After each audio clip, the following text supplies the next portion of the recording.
Assalamualaikum. Kita jumpa lagi. Welcome back to Easy Fast. Terima kasih kepada yang telah menekan tombol subscribe dan juga tombol loceng. Yang belum jumpa-jumpalah menekan subscribe dan tekan loceng untuk notifikasi awal video-video terbaru daripada channel ni. Baik, pada entry video kali ni sangat menarik sebab ini ialah video yang dibuat hasil daripada permintaan ramai golongan bujang. Jadi, untuk itu terimalah bantuan untuk golongan bujang bersempena Hari Raya Aidilfitri. Apakah yang golongan bujang akan terima? Sebelum kita nak mulakan apa yang nak disampaikan, Amy kena jelaskan definisi bujang. Definisi bujang ni tergolonglah sama ada individu yang tak pernah berkahwin ataupun yang dah pernah berkahwin dan bercerai. Itulah pengertian bujang. Okey, jadi bersempena Hari Raya, golongan-golongan bujang ni tak kira lah sama ada bekerja di sektor awam ataupun sektor swasta, apa je yang anda akan terima. Atas permintaan golongan bujang, Amin akan bagi tahu apa yang golongan bujang akan dapat. Yang pertama sekali, golongan bujang akan menerima sumbangan asas rahmah, SARA. Jadi ambil maklum perkara ni, golongan-golongan bujang sekalian, pembayaran SARA, ini nombor satu, SARA. Okey, yang anda akan terima secara bulanan, iaitu SARA bulanan, anda akan terima pada 1 hari bulan Mac.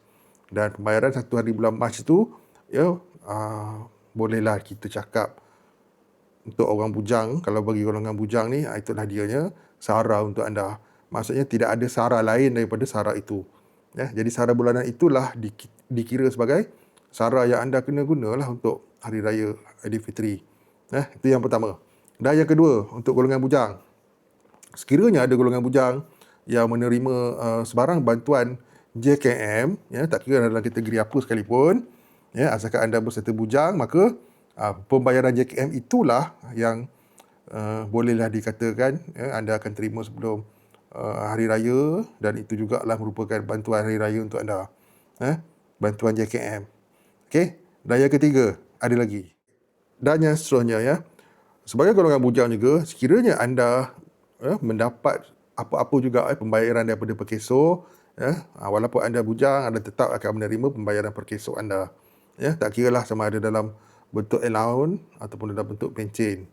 Ambil perhatian perkara ni, kerana pembayaran perkeso juga tidak mengira status sama ada anda bujang ataupun isi rumah. Jadi golongan bujang yang mana dapat manfaat perkeso, itulah pembayaran untuk Hari Raya anda, yang mana ianya diawalkan bertarikh 16 Mac, pembayaran perkeso anda akan dapat. Sekiranya anda bujang pun anda akan dapat.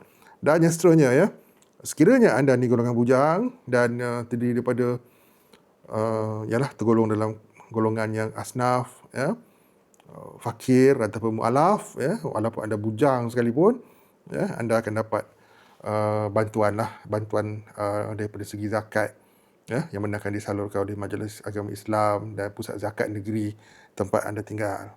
Tapi kenalah berstatus asnaf, anak yatim, fakir maupun mu'alaf. Sekiranya anda layak untuk dan berada dalam kategori ini, anda berhak untuk dapat bantuan walaupun anda bujang. Sekiranya ada golongan bujang yang bekerja sebagai penjawat awam, tak kiralah di kementerian atau jabatan apa sekalipun, tanpa mengira status anda, walaupun bujang sekalipun, anda akan mendapat pembayaran bantuan khas kewangan, BKK untuk penjawat awam, yang mana jumlahnya adalah RM500. Okey, ini untuk orang bujang pun dapat juga.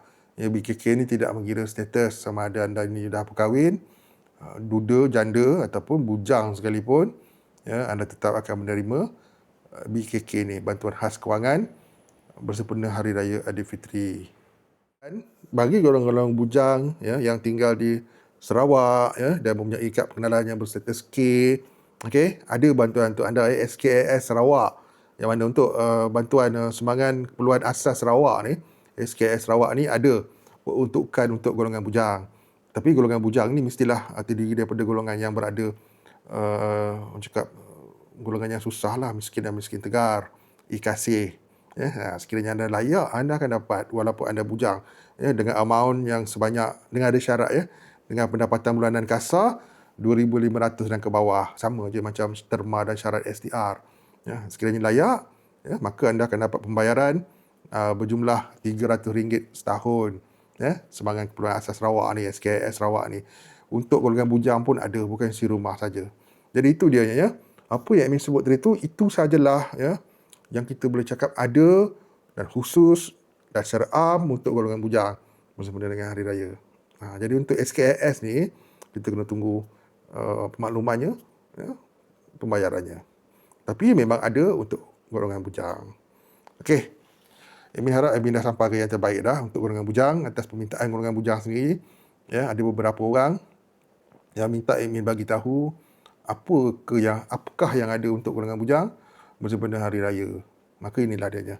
Amin rangkumkan sekali bantuan-bantuan yang meliputi dan mencakupi golongan bujang di seluruh Malaysia.